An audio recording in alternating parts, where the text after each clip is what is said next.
House of the Dragon, Season 2, Episode 7, The Red Sewing.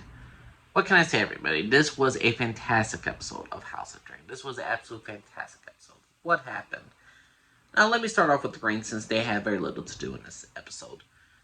Well, Aemon has the Mrs. Aegon's Kingsguard, the fairly useless ones that kept bumping into each other, who are terrible, who don't know shit, who basically started the riot by hurting someone in the hand, like chopping someone's hand off. So there we go with that. Aemon dismisses them. He gets them away. He's like, "No, you're gone. Adios." And also we have Alicent is taking some R&R. She's taking some me time. She's going out to the King's Road. She's going out on the lake to really enjoy her last moments of peace, because basically she'll never get another opportunity like this. Fairly nothing much happens with her or the Greens in this entire episode. I see the most important thing that Aegon is still very hurt. He's still trying to move. Larys is still trying to prep him up, still trying to beat her for him and all that stuff, and to really get into Aegon's side. So overall, the Greens didn't really have much to do. But for the Blacks, there's some outside characters that are not technically there yet that has some progression. Rhaena looks like she's finally going to claim the dragon. It looks like she finally left the Vale. I'm not sure if she's going to Pentos or she's going to Rhaenyra with Rhaenyra's kids. I believe they're on their way to Pentos, and right now, Rhaena is now going to claim a dragon. So, very good, very well done for her. Now, for Corlys's two bastard children. Adam of Hall claims Sea Smoke. He declares himself for Rhaenyra, he declares himself for her, and he's going to basically serve her. The problem is, though, he doesn't reveal his true parentage. He doesn't even explain, "Hey, I'm the bastard son of Corlys." He doesn't explain it to Rhaenyra, but Corlys knows it's him. He explains this to his brother, Alice. Or, what is it? Alice of Hall? Or Alan of Hall? I'm blanking on the guy's name, but he decides he doesn't want a dragon. He doesn't want anything to do with it. He's part of the Salton Sea. He ain't gonna want to claim a dragon. Thing is, though, more likely he will claim a dragon. This character has far more interesting to me than his younger brother Adam, and I think Alan is much more interesting of a character because he's trying to reject Corlys Velaryon. He's always trying to not be in the shadow. He's like, "I'm done being in that guy's shadow. I'm done being my own way. I'm gonna do my own thing. I'm gonna make my own self. I'm gonna be my own man." That's something to be commendable, and that makes me a lot more interested in his character than the eager brother who's trying to get power, or even Corlys, who got all this power, all his wealth through his great adventures and all this stuff, but at the end of the day, he's left with nothing because of his greed overtook everything. Now, for Rhaenyra, she has now sent Mysaria to get all bastards, get all people of lowborn status, of highborn status, to come over to King's Landing, and not King's Landing, to Dragonstone, so they could claim the dragons. And a lot of Targaryen bastards die. Two of them are claimed. Two of them are from the guys from King's Landing. One that has the sick daughter. I think his name is Hugh Hammer. And then the other one is Ulf, the White, I believe. And Ulf, let's just say he gets a dragon because he accepts his death and all that stuff, and the dragon just bows to him. Like, Hugh just, like, charges it, like, he doesn't even charge, like, after all the burning of the death around him, he's like, kill me, I'm ready to die, and he claims a dragon. The thing is, though, at the end of the day, I don't think a lot of people understand the big consequences of what Rhaenyra has done with these dragons. I mean, the dragon tamers say that this is not for low-born men, this is not for, like, the playthings of common men, these are dragons, they are the blood of Ovalyria, the last magic of Ovalyria. And they refuse to even partake in this. Half of Rhaenyra's council doesn't want this because they're all low-born status. Like the commoners cannot claim dragons. Another thing, Jace doesn't want Rhaenyra to have these low-born people even claim the dragon because it in a sense, illegitimizes Jace. Jace is a bastard, but the reason why he can always claim he's a son of a Targaryen, the son of Rhaenyra, is because he could lay claim to a dragon. The fact is, if every single bastard has claim to dragon, every single lowborn, it makes Jace illegitimate.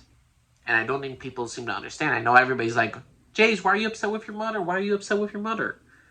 There's a good reason, because this entire thing of Rhaenyra getting all these dragons to be claimed by some lowborn people it is now affecting the entire society of Westeros. It affects everything. It affects every little detail of the future of Westeros. Why? One, you get these low-born people, then you're essentially getting low-born. The classism is effectively changed. If anybody could claim a dragon, if anybody who has a hint of Targaryen blood, look at the Velaryons. They're from Old Valyria, but the thing is, though, they have no Targaryen blood. I don't believe it might be a little bit, but seriously, Corlys bastards are able to claim a dragon. They're lowborn. If everybody's able to claim a dragon, if everybody now they have this idea that you could claim a dragon, what's gonna stop people from serving the Targaryens? The Targaryens' power only comes from the dread of dragons. That's how Aegon the Conqueror got the dragons, because they were the only ones to claim the dragons, to conquer them with them, to tame them in order to use them as a weapon. What happens if the other bastards, the other ones who claim dragons for Rhaenyra, go against Rhaenyra? What happens when that situation happens? What happens in Rhaenyra's lifetime? What happens to Jace's lifetime? Don't forget, Jace's dragon is smaller compared to those two other bastards. Will they always stick by their oaths? The thing is, with highborn, they are expected by high society to keep their oaths. If highborn society people don't keep their oaths, they are doomed as irredeemable. They are doomed as false. There's a certain level of illusion of the entire class system of Westeros, and Rhaenyra is threatening everything about this because I understand why. She's very desperate. She's losing the war. She has no other dragons to fight against Vhagar. She has no land army. She needs to have some strength, and the only way to do this, she's willing to sacrifice everything right now in this moment of the future stability of the realm for this moment to end the civil war. But the problem is, though, what's more dangerous, a civil war between dragons, or getting the sowing of the seeds of the entire collapse of the monarchy itself? Because that's what Rhaenyra is doing. She essentially is destroying the monarchy of the Targaryen dynasty. If other people could claim dragons, this will start making people believe more that the Targaryens are not invincible. They ain't no different from us. We could conquer it. And I look at her son Jace.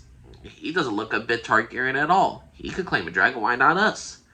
Rhaenyra has effectively, I know a lot of people were saying, in the previous episode when Kristen Cole brought the dead dragon inside, they see dragons could die. The Targaryens are not God. And now this situation where Rhaenyra is getting lowborn people into this entire system, and to actually, they could claim dragons in order to defeat the Greens, it destroys the illusion of the Targaryen power, of Jace's legitimacy, of Rhaenyra's legitimacy, of the Targaryen dynasty itself. And it's such a great episode. It's such a great moment that I absolutely love this episode for that. And again, my personal opinion, this weakens Rhaenyra's claim even more. Yes, she's got the strength for more dragons, yes, but now this weakens her claim, Jace's claim, high society's claim about highborns and lowborns. This threatens everything with Rhaenyra in this moment. And a lot of people are just letting this fly by, but I believe it was a brilliant episode. Now, what also happens with, I'm not even going to say Team Blair because this is Team Daemon. Daemon finally got the River Lords together. He's got his army. Not by his admiral qualities of being a leader. It's Oscar Tully, who were just stuck by his oaths by King Viserys for Princess Rhaenyra to be heir. He doesn't like Daemon. He despises Daemon. He thinks he's stupid. And Daemon even challenges Oscar Tully, the young lad, in front of his face, in front of his other lords. Daemon is politically stupid, weak, who inspires no confidence in any men. And ultimately, Oscar Tully forces Daemon to kill the one supporter Daemon had with the River Lords by killing one of the Blackwoods, who did the killing is in Daemon's name. So, Daemon's got his army. Great. He's got his army because of Rhaenyra. He got his army because the Tullys swore their oaths by Rhaenyra. They hate Representative Daemon, they do not like him, and he inspires no confidence. They will stick by him just because they have to. That is it. Anyone who wants to tell me that Daemon's a great war general, he's probably the best asset for the Blacks, I would say absolutely not. I would say, bottom line, he's probably the worst aspect for the Blacks. He's a great dragon rider. Okay, you could use this dragon to take down Vhagar. Other than that, he's completely useless. He offers no respect. He commands nothing on the council or like any council. Like he doesn't even have fear to contrive to even get the Riverlords on his side. He'd rather burn than to actually serve him.